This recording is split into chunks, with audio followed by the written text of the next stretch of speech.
Good morning. We are live on YouTube. We want to bring in our Facebook groups. This is the Falcons Podcast. That's Atlanta Falcons on SI and Scott Kennedy Sports.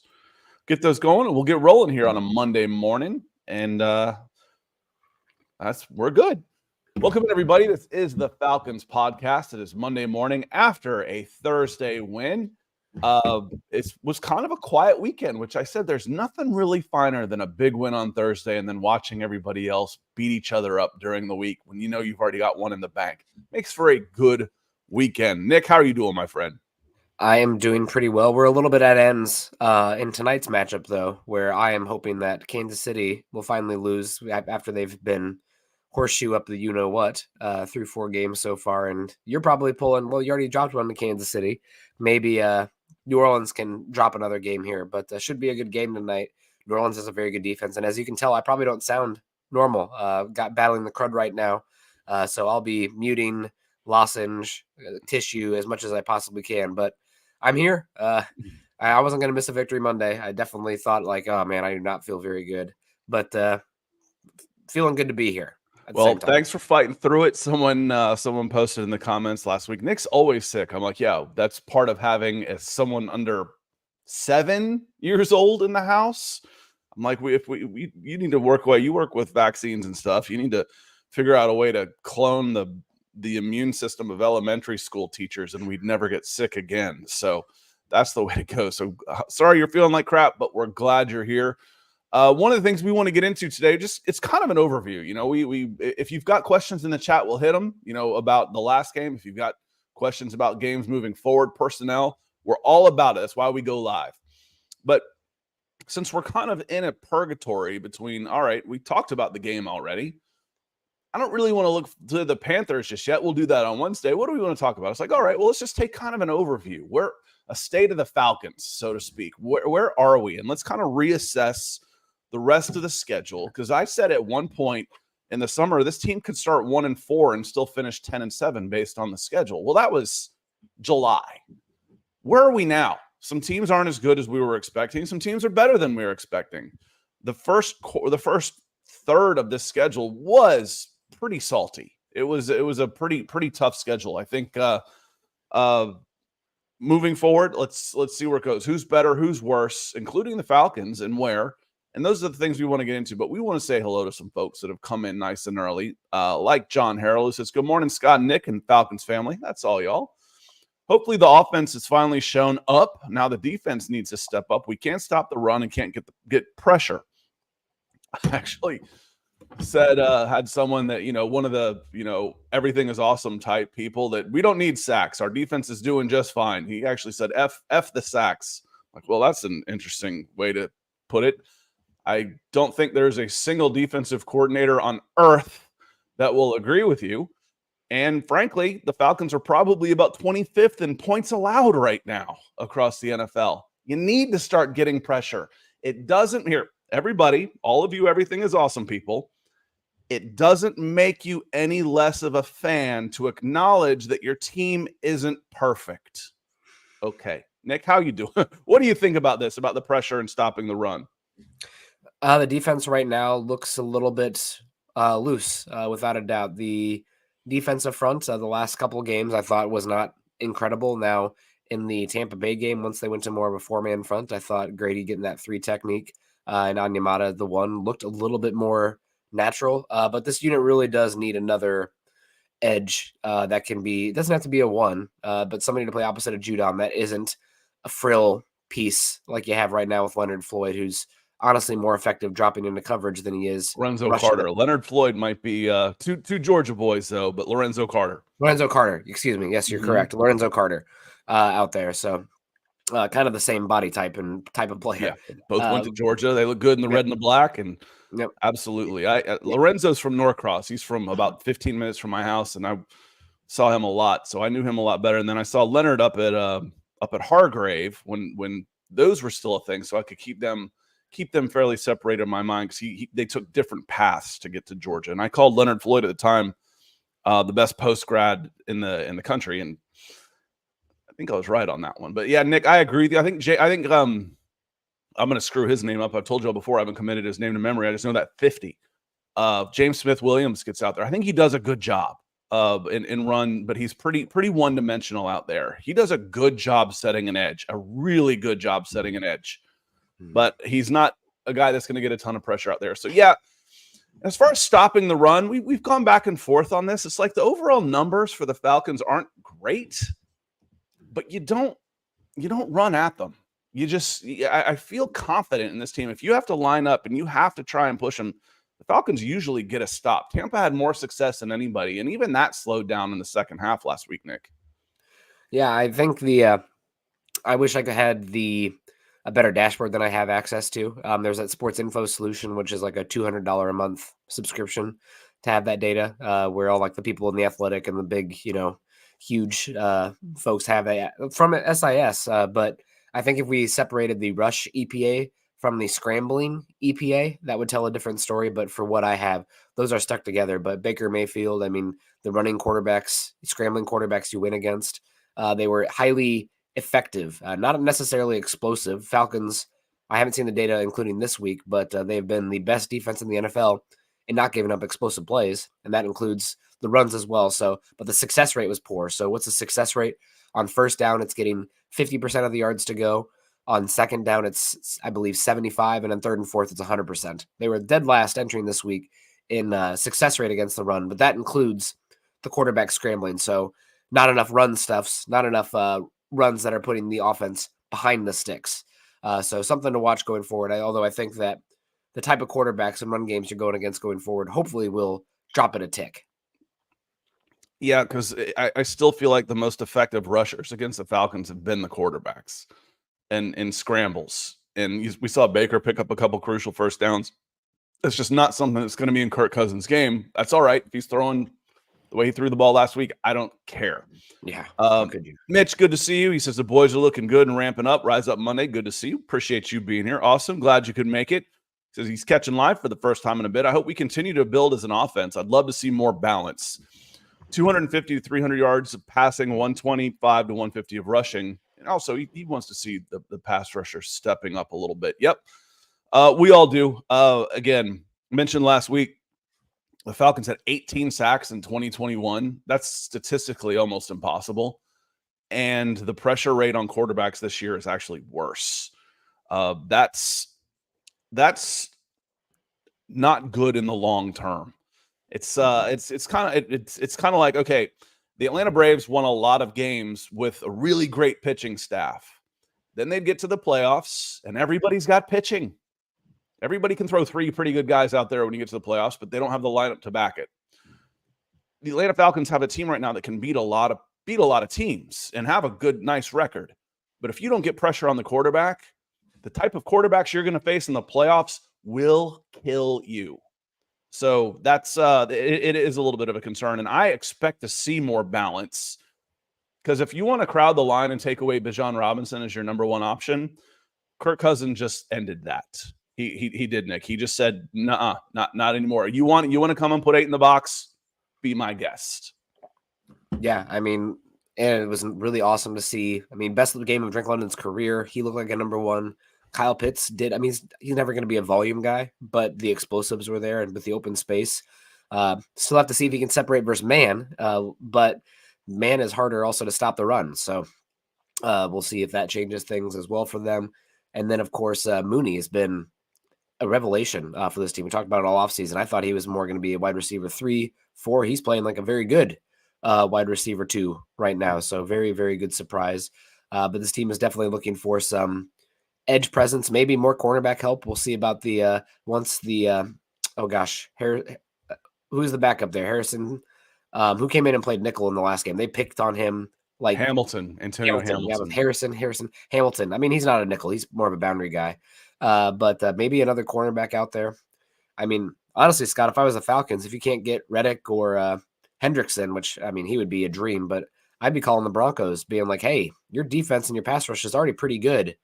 Baron Browning for a half-year rental, what do you say? We'll give you a 4th, you send back a 7th, something small. I don't know what picks the Falcons have off the top of my head, but they've only got 4 picks. Well, maybe you send them a 2026 pick. I mean, yeah.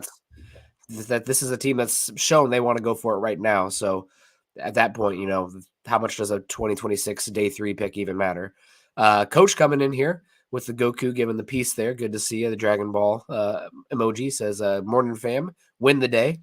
We're doing as much as we possibly can, trying to win right now. As you can probably tell, I am fighting for my life right now with this cold. But we're out here. We did the whole pumpkin patch thing yesterday for the morning slate of games too. And Dad's, you get 24 hours to feel sick, and then you're back on the clock. And I got maybe 12. But hey, we're living life. We're doing okay. And I saw the super thanks you came in with last week. So a super thanks to you, Coach, for supporting after the show. It takes a real one to do that, when you're not even going to get the acknowledgement on the live stream for doing it. Some of the juice that goes with that, the having your name in lights up here, to do that after the fact is just a true super thanks. So thank you for everything you're doing for us. Terry's here. Good morning. Zachary as well. Nando, how you doing? He says, Rich Rising, Scott and Nick, this was a huge win, but we need to avoid the trap game in Carolina. Yes, you do. I expect defensive improvement and offensive improvement and become more consistent. Falcons 42, Panthers 19. So Nando's going with the offense this is who the offense is going to be now. They're not going to have a ton of trouble moving the ball, not going to have a lot of trouble scoring. I wouldn't have said 30 points, regulation 30 points on Tampa Bay. And we hadn't seen that yet. So I was probably in the 20s, the low 20, like 23 maybe for my prediction. So I'm still not there yet where I'm ready to throw a 40 burger up for the Falcons. But I do have more faith in the overall defense to hold the Panthers under 19. Yeah, I feel like this will be one where the NFL teams, especially, this isn't college ball where, pedal to the metal and momentum is such a thing. You try to control the game, and this is one that I think they should control, where because of that, you're not absolutely crushing them in the box score because you just want to control the game of flow and be risk averse somewhat as well. So I could see this being, 27-13, just kind of a boring ho-hum game where you're in control of the entire thing. But in the score, like they score a touchdown late and make it look closer than it actually is. But it is the NFL. Anything can happen, right? So we'll see what happens. But who the Panthers play this week? They got just beat down bad. The Bears beat the brakes off of them. Caleb Williams, that was in Chicago. Caleb Williams and the Bears had a lot of success and beat them up pretty good, where it's like, okay, they got a little spark. Now they've got guys making business decisions. Let's just let them wallow in their misery and just keep them going and take care of the ball. Don't beat yourself. We'll get back into that a little bit. I'm looking at ESPN's takeaways from the week, and one of them is Carolina needs to start dumping players, et cetera, et cetera. So let's let them just keep thinking like that. Demetrius Maynard, good to see you. Rise up, Scott Nick, still feeling good after the win. Yeah, you should be. This was a good win and a good couple wins. And it's not just a good win, it's a good place. You're 3-2 with victories over Tampa Bay, Philadelphia, and New Orleans. You're 2-0 in the division and sitting in first place after 5 games, when we've acknowledged that the first 5 games were going to be the hardest stretch of the entire season. So, and to that point, Scott, to that point, your 2 losses are AFC. So if it comes down to it, the end of the year, those are if you can pick any games to lose for tiebreaker purposes, it's the AFC ones. It's as good as it possibly could be for a 3-2 record. Now, granted, every single game has been a 1-score one, right? Like just who was it?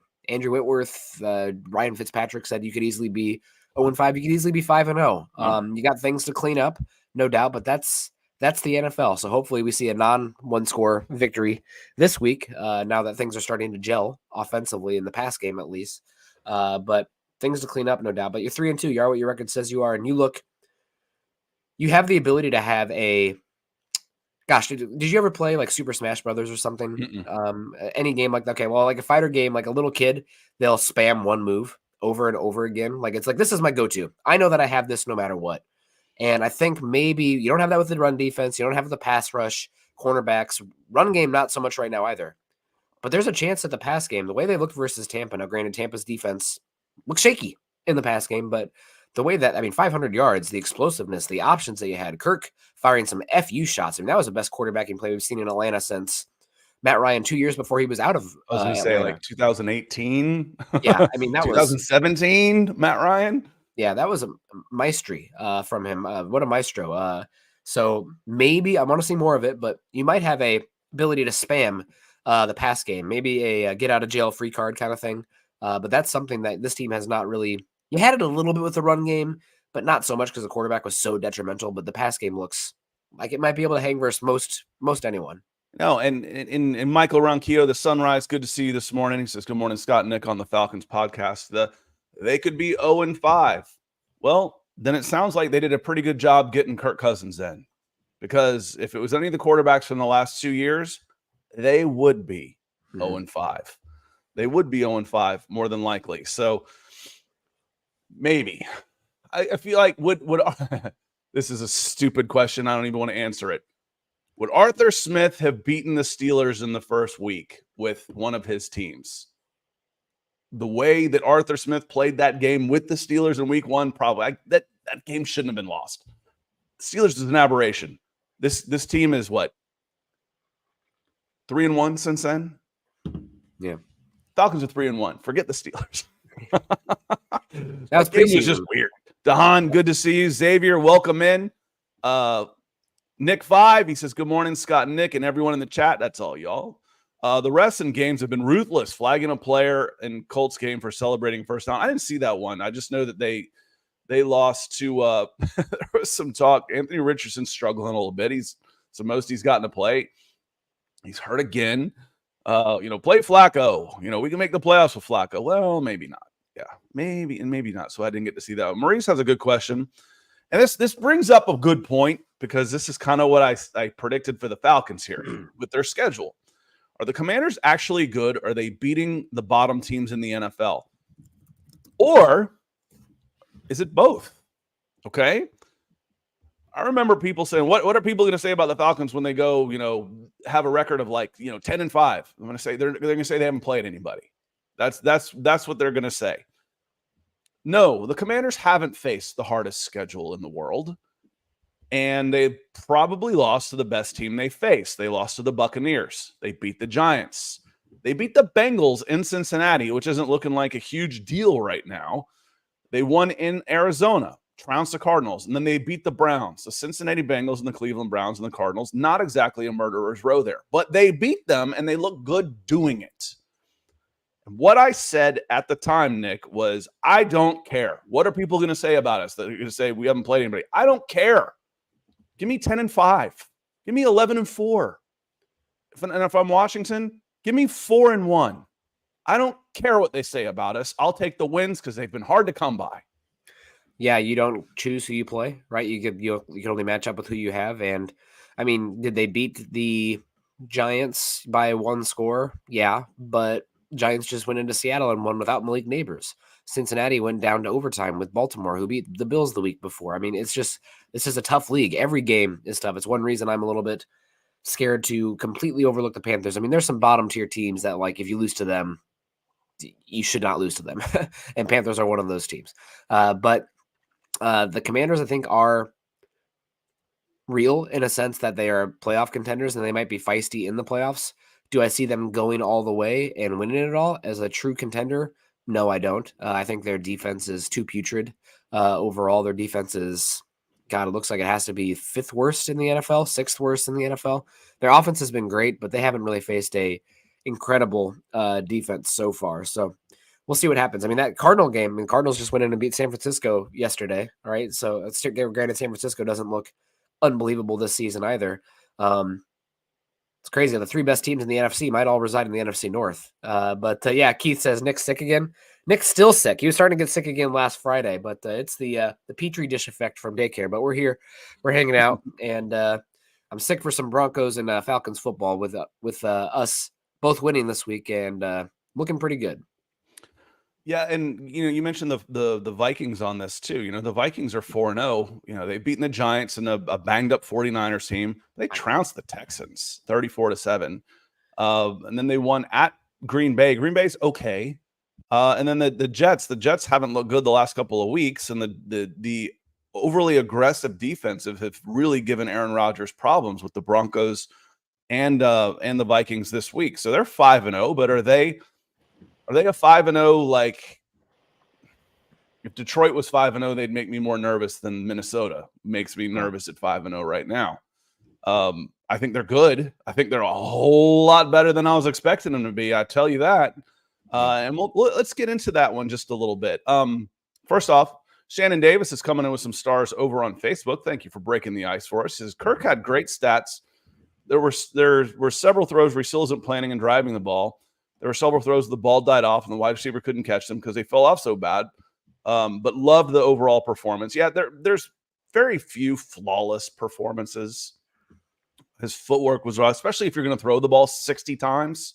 Was it 58? I can't remember. I think wasn't it like 58 times he threw the ball? So there's going to be some off-platform throws that just aren't right. But overall, the whole picture was record-breaking. And for me, Nick, I saw that very first throw. It was on a skinny post, I think, to Drake London. He ripped it. It was on the first drive. He let it rip. I was like, oh, that's Kirk Cousins. That's the one we've been waiting to see. And it's week 5. They look comfortable and they look timing. And then for me also, Nick, it was the timing throws that he was making or just that comes with experience and trust in a system with your guys where he's throwing at the back of guys' numbers he's throwing at their names before they can turn around. We saw 4 or 5 of those throws. And when he's making those throws and the Falcons are catching them, it's a dangerous offense, Nick. Yeah, there'll always be plays where the ball looks like it dies a little bit in Kirk Cousins' hand because he doesn't have the overpowering FU arm. I mean, he is getting a little older. He's coming off the injury. But the anticipation and the command of the offense and the ability to throw guys open. I mean, the touchdown pass to Darnell Mooney, the one where he fit it between 3 defenders or something. I mean, that's pretty rare to see. And that's what you went out and paid for. And hopefully what you're going to get going forward. Obviously, you paid for an older quarterback coming off an injury. So there'll probably be a few plays here or there where it's like, maybe Kirk Cousins 10 years ago makes that play or avoids that sack or gets that one off. But you got to protect him. And you can have good results like we saw. But I'm not expecting a superstar there. And gosh darn, there goes the camera again. I'm here. I'll figure it out.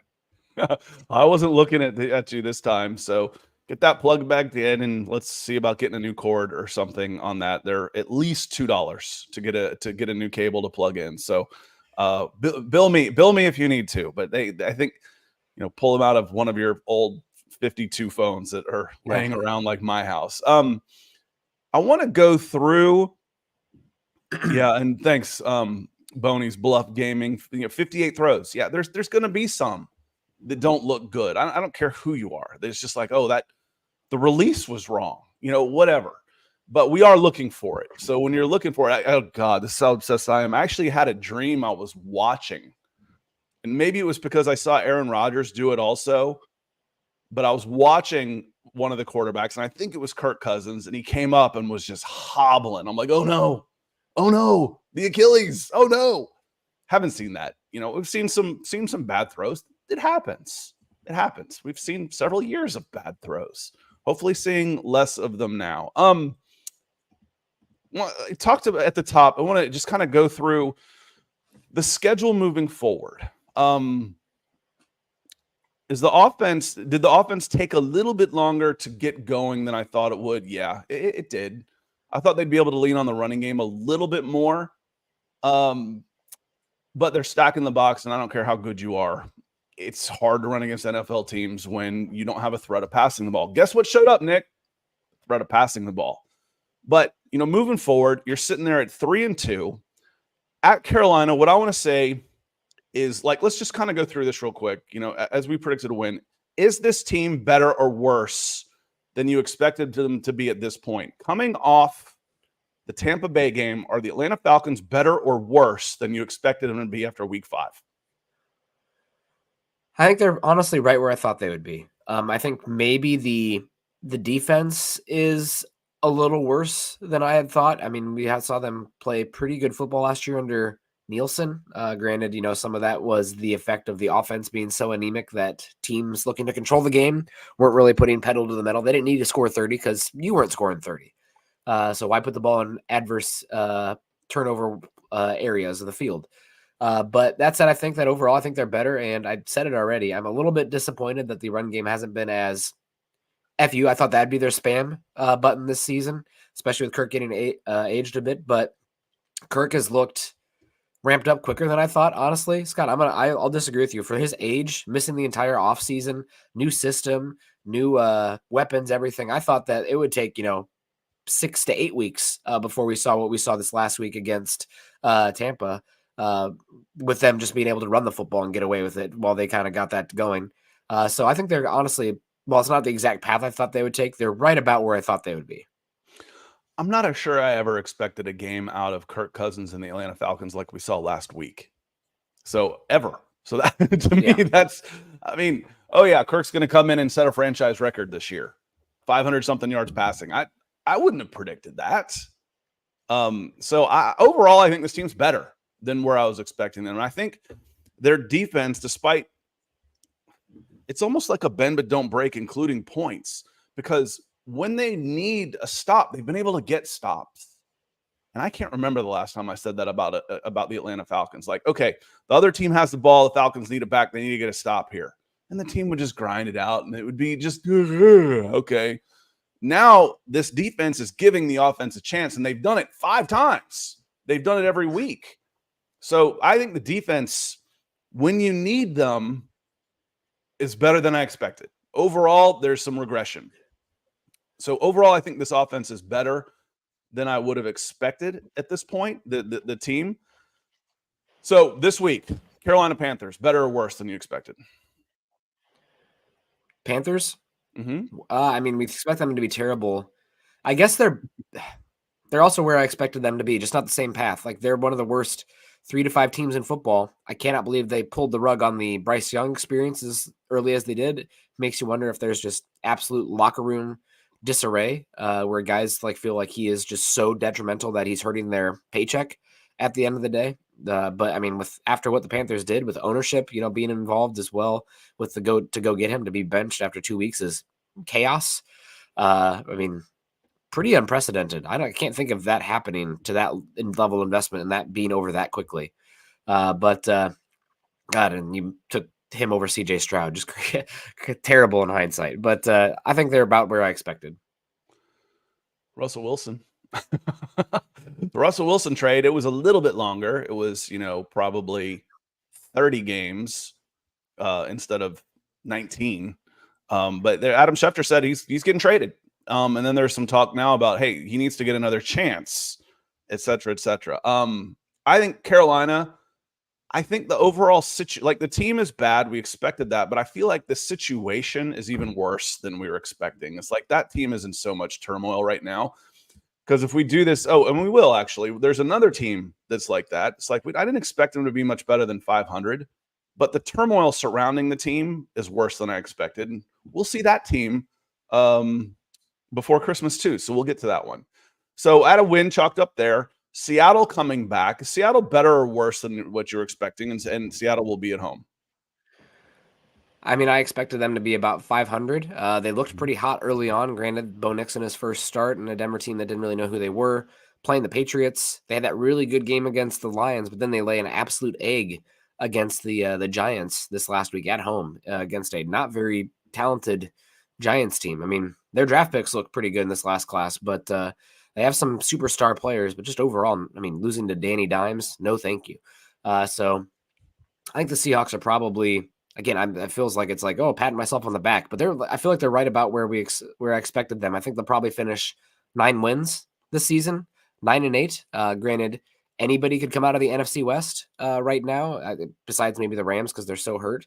But 9-8 is what I probably expected for the season, about where that I would have them. Geno looks better. They have a lot of injuries on the defensive line that make them look not as good as of late.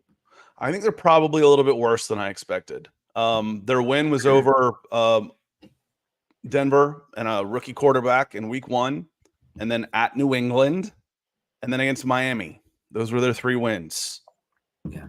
Good game against Detroit, no shame in that. And then they lose to New York. Now they got San Francisco, at Atlanta, Buffalo are their next 3 games. Yeah. Statistically speaking, they probably will win one of those 3 games, just probability wise.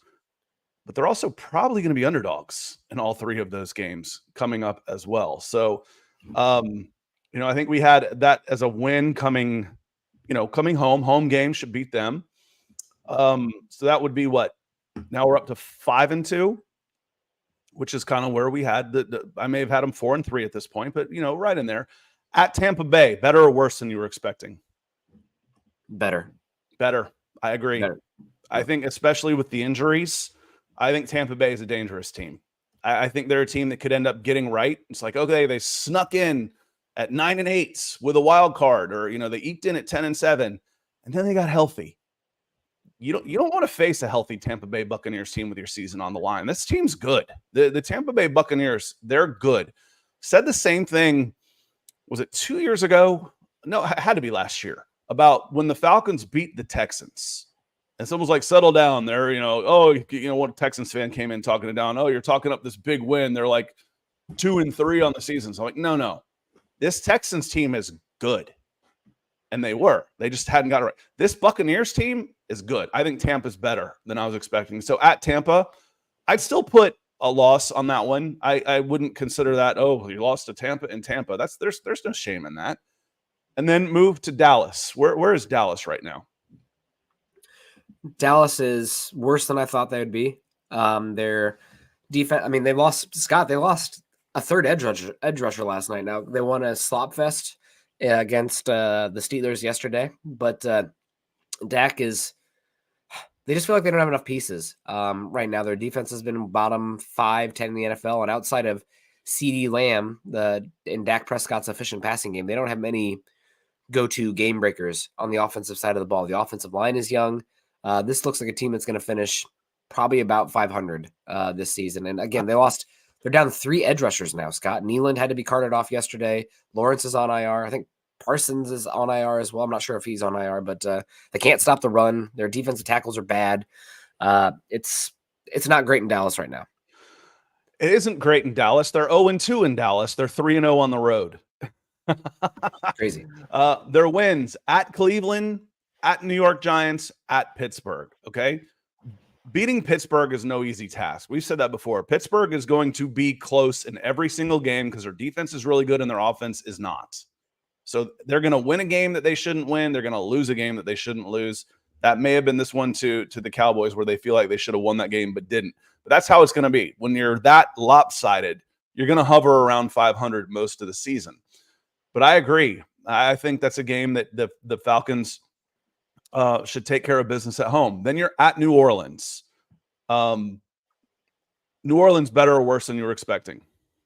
Better. I agree with you. Alvin Kamara looks like Alvin Kamara of old. He's been awesome this season. Talise Fuaga, their left tackle they took, has been just his core strength is probably some of the best in the league. His power that he has at the point of attack is awesome. And their defense is top 5 in the NFL right now. So that's a team that is better than I thought, for sure. It's still a coin flip on this. You're lucky to have gotten the win. I don't say lucky, you earned it, but it's good to have that win under your belt already, going in knowing the worst you can do is split with the Buccaneers and the Saints, going on the road. At Denver, 11-17, better or worse than you expected? Slightly better. But the defense is shocking, honestly. So they're definitely there better. It is. The offense is starting, at least we've seen flashes of where we thought the offense would be. They haven't put it together over the course of an entire game yet. But the second half, especially yesterday, and maybe we'll get into that on Broncos for breakfast. The offense is probably a little worse than I was expecting. The defense is a lot better than I was expecting. Now, can they sustain it? The injury bug's starting to hit the Broncos a little bit. In another month, what are they going to look like? But I think that game, the Denver Broncos look better than we were expecting. So that's back-to-back betters in New Orleans and then Denver. And then the Chargers come to Atlanta to open December. I cannot put my thumb on the Chargers right now. They had a bye week this week.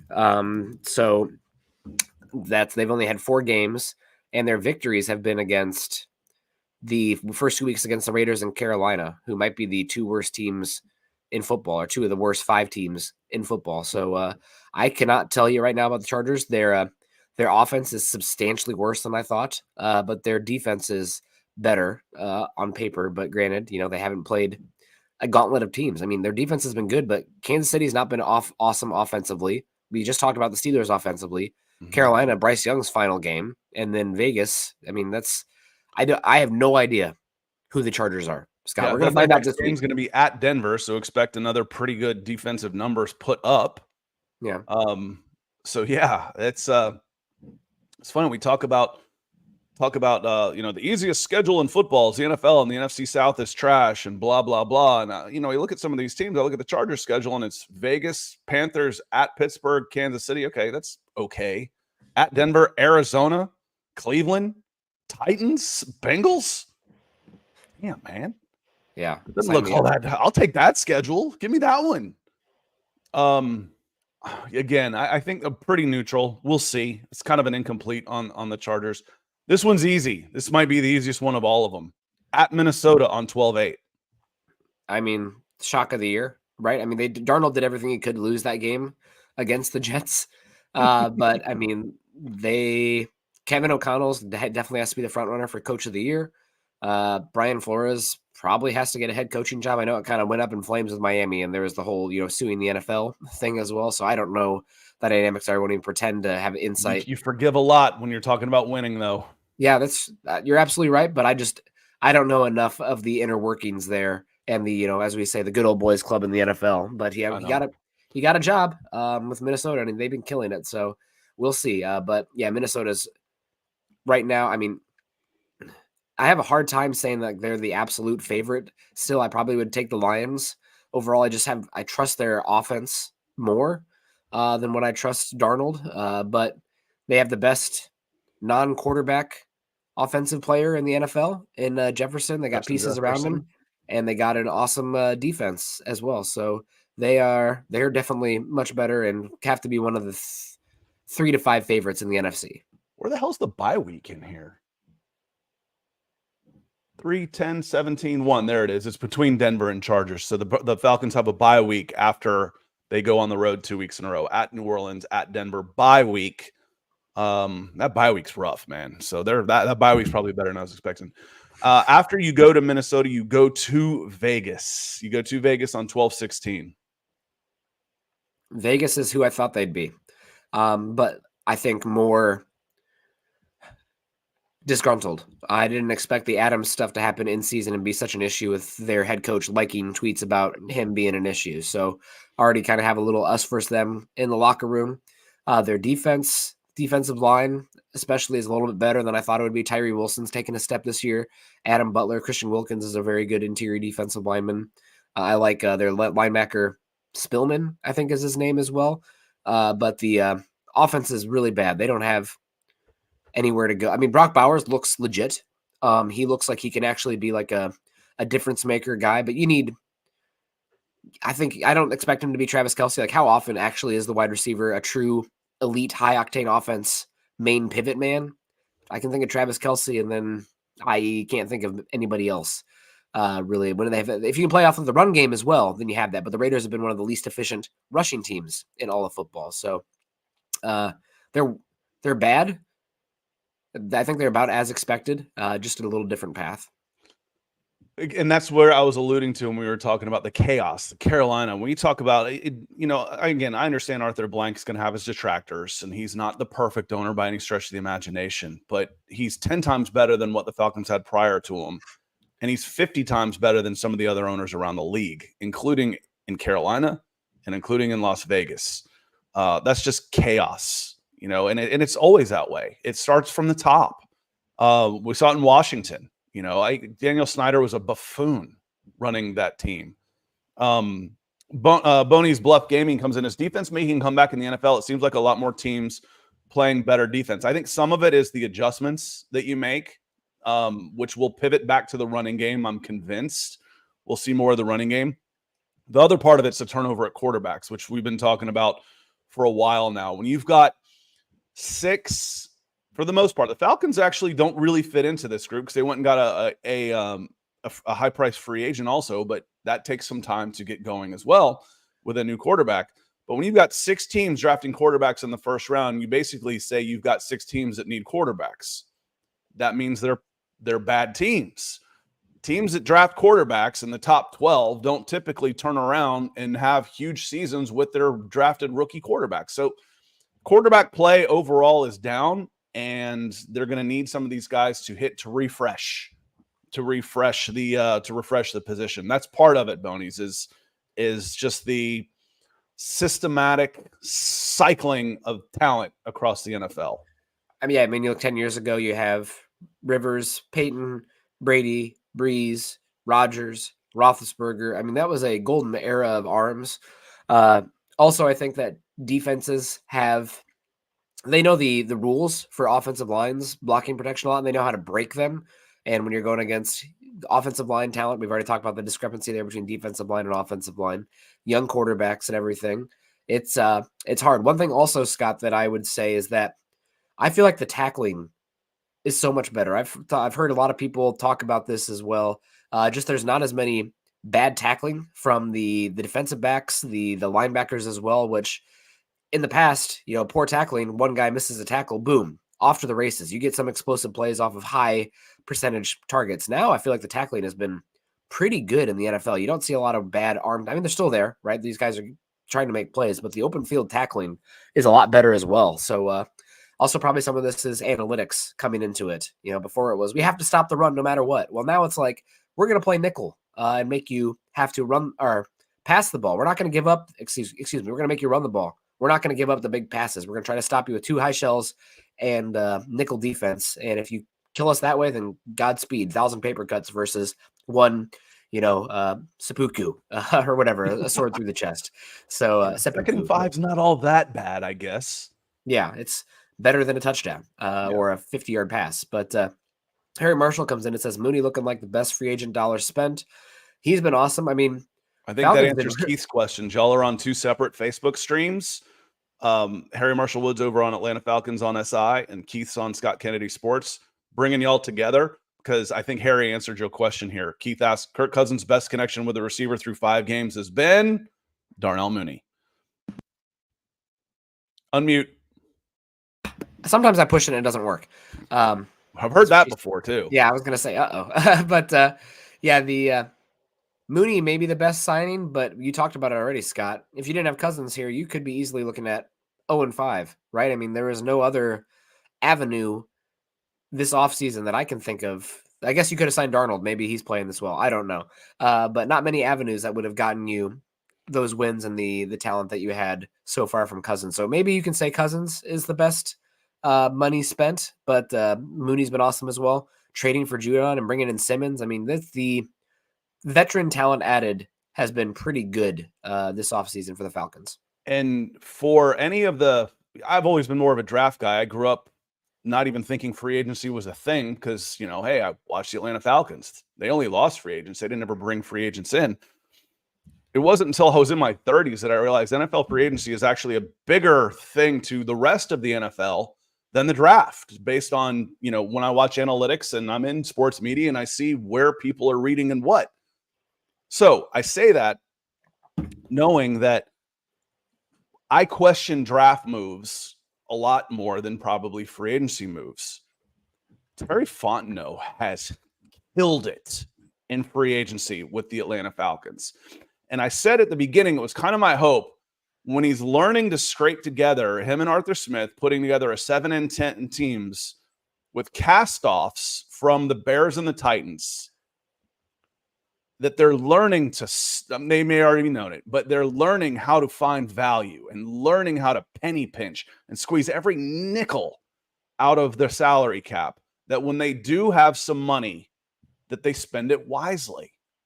By God, they have. They absolutely have. Last year, Nick, Bud Dupree was a hit. Calais Campbell was a hit. Caden Ellis was a hit. David Onyemata was a hit. Jesse Bates, big money, worth every frickin' penny. This year, we start talking about Kirk Cousins, pretty good contract, pretty team-friendly contract for what you actually owe him. Forget the 4 years, $180 million. That's nonsense. And then talking about Darnell Mooney here, who looked like an overspend based on past production, is overplaying his contract. Hats off to the NFL scouting department of the Atlanta Falcons. They have been great, and man, it's fun year. Man, I think this is a chance to be. I won't say Super Bowl. Obviously, I don't think the defense right now has enough juice to do that. I don't know if the offense has a counterpunch. Now, granted, only 5 games in, and now that the offense has put up 500 yards, maybe lighten up the box a little bit.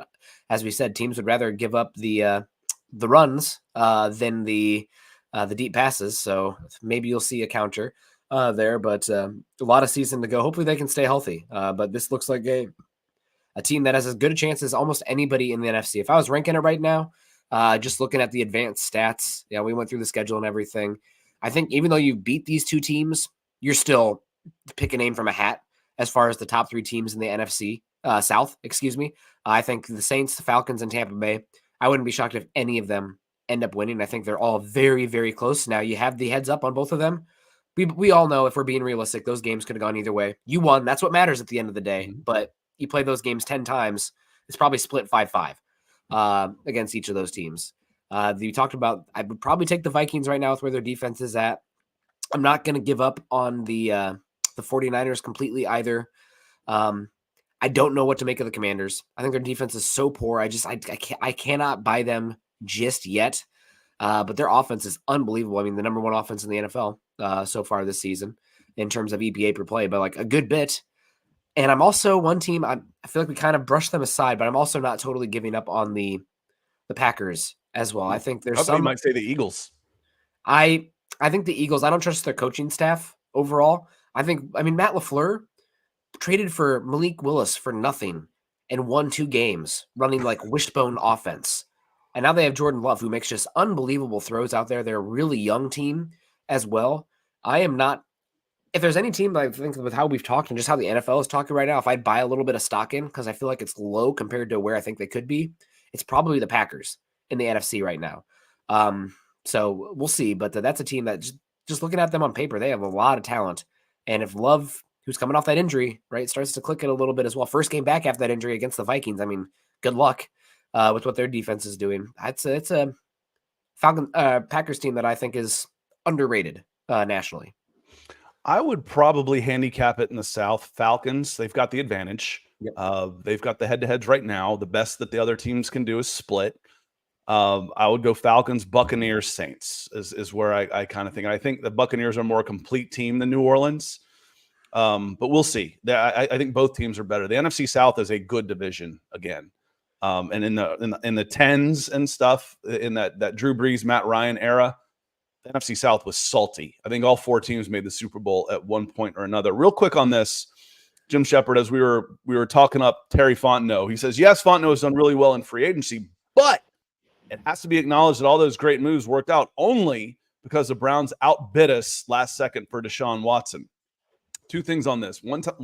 First, sometimes the best move is the one you don't make. That's a saying for a reason. 2, Jim, that was Arthur Blank driven. That was 100% Arthur Blank driven on this one. So I'm willing to give Terry and Arthur Smith a pass on that one because I don't know exactly where their feelings were on this, but we know exactly where Arthur Smith was with his former ball boy, who's from Gainesville, Georgia, pushing that move and trying to give a redemption to the hometown kid who's been disgraced in Houston.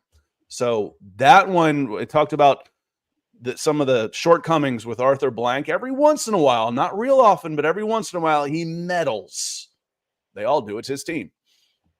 Yep. This was one of those that could have been a disaster. That was Arthur Blank, not Terry Fontenot. I mean, to be real, Scott, as you mentioned, there's what is the 80s movie? Sliding Doors or something where, things alternate life. The Houston Texans liked Bryce Young over CJ Stroud. They were curious about moving up to go get Bryce Young at number 1 overall. Instead, they get there at number 2. They take their next guy that they like and then trade up for Will Anderson. Wow, what a difference that makes. So, I mean, it's just sometimes it's better to be lucky than good. It shows how much chance and just fortune is involved in a lot of these decisions.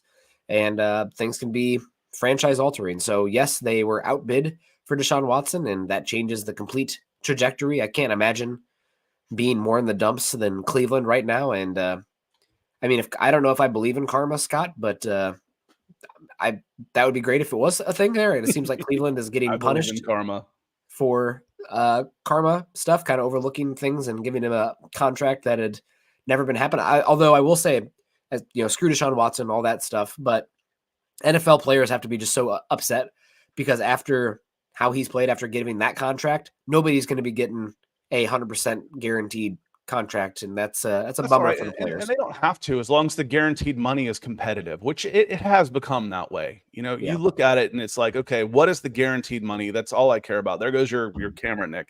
I'm here. That is the guaranteed money. Darnell Mooney was a 3-year, $39 million contract and change, something like that. 2 years, 26 guaranteed, somewhere in that neighborhood, give or take $1 million. What is $1 million these days? That is a 2-year, $13 million a year deal with a club option. That means, when can you get out of it? You heard me say Kirk Cousins' deal is nonsense. What do I mean by that? 4 years, $180 million. He's got $100 million guaranteed. Okay, that's a 2-year, $100 million contract. You can get out of it. You are financially tied to Kirk Cousins for 2 years before it becomes better for your team from a financial standpoint to move on from him. So, and that's when players start holding out. When their guaranteed money is up, well, he has a contract, he should be there. These guys get cut every day. They're expected to be cut when their guaranteed money is run out. If they outplay their contract, then the team holds on to them when what is basically a week-to-week contract where they can cut them the day they get hurt and not owe them another dime. And that's BS. All right, rant over on this. Eddie comes in with some stars. He's going to close us out here. Eddie, good to see you. Thank you for the stars. We appreciate the support. He says, if Drake London and Kyle Pitts have new contracts, will the Falcons have enough money to pay them big contracts? The answer to that is yes. A couple reasons why. One, the main reason why, it's because they're young. God, happy birthday, Kyle Pitts. He turned 24 yesterday. Drake London is still 23. When you give young, talented players big money contracts, you give them, when you've got ownership with cash, you give them signing bonuses, which spreads the cap hit across the length of the contract, which makes the initial, usually year 1 and year 2 hits smaller. So you can actually lower Kyle Pitts' cap hit, which is around $10 million next year. You can lower it by giving him a bigger contract, just more guaranteed money. I give you $50 million and I get more cap space to go spend more money. When that becomes a problem, Matt Ryan did this for years. When that becomes a problem is when those players become aging and declining. And you're upside down on your contract because that money that you've already given them then comes due. Well, wait a minute. It's fine if I give him $50 million today if I have 5 years left on his contract and I want him for 5 years. But what happens if he's 32 years old and he has 5 years left on his contract and he's turning into a 32-year-old wide receiver and I still have already given him $100 million that I'm on the hook for? Now I'm screwed. That's what happened with Thomas Dimitroff, with Julio Jones, with Deion Jones, with Matt Ryan. And that's where you get cap hell, giving older declining players extended contracts, contract extensions, restructures, and giving them more money down the line, where you promise them more money down the line so you can have the instant gratification of more salary cap room now. It works with young ascending players like Drake London and Kyle Pitts in theory. Yeah, without a doubt. I know it's time for us to get out of here. I just wanted to give a quick PSA. Thinking about everybody out there in Florida, make sure you're listening to your evacuations. Hurricane Milton intensified into a Category 4 storm, and it could even reach Category 5 by the time it reached landfalls. Looks pretty unprecedented intensification of a storm out there, and it looks like it's going to go right across Florida out there dangling for the U.S. So if you're down in that area, prepared. Thinking about you guys. I know there's a lot of people down there. I'm hoping it goes south and the main strength of the storm misses the bigger metropolitan areas, but it does look like it's going to be a serious storm. So thinking about everybody, I know there's probably got to be some Falcons fans listening in here in the Florida area. So thinking about you and good luck. Yeah, lots of flat means lots of water in a small space. It gets tough down there. My wife's from Orlando. I got all kinds of family down in Central Florida. So come on up, come see us. We got space. I housed people from Miami the last time that hurricane hit in 2018. Ended up being pretty good. but we don't need too much more big rain down here in the Southeast. On that note, we are going to get out of here. I want to say thank you to Eddie. I want to say thank you to Coach and Shannon for coming in with the support with stars and super chats. It is Monday. On Wednesday, we'll take a little bit deeper look at the Carolina Panthers and make sure the Falcons and see what else news breaks with the health Caleb McGarry looking, et cetera. Kirk Cousins said he's feeling good, just a little sore, banged up. So let's look into injury reports. The trading deadline is coming up, so we got plenty to talk about. Thanks for being here. If you want to continue the conversation, we're going to head over to youtube.com/milehighhuddle to talk Broncos, a future Falcons opponent. Otherwise, we will see you on Wednesday. Y'all have a great week. Peace.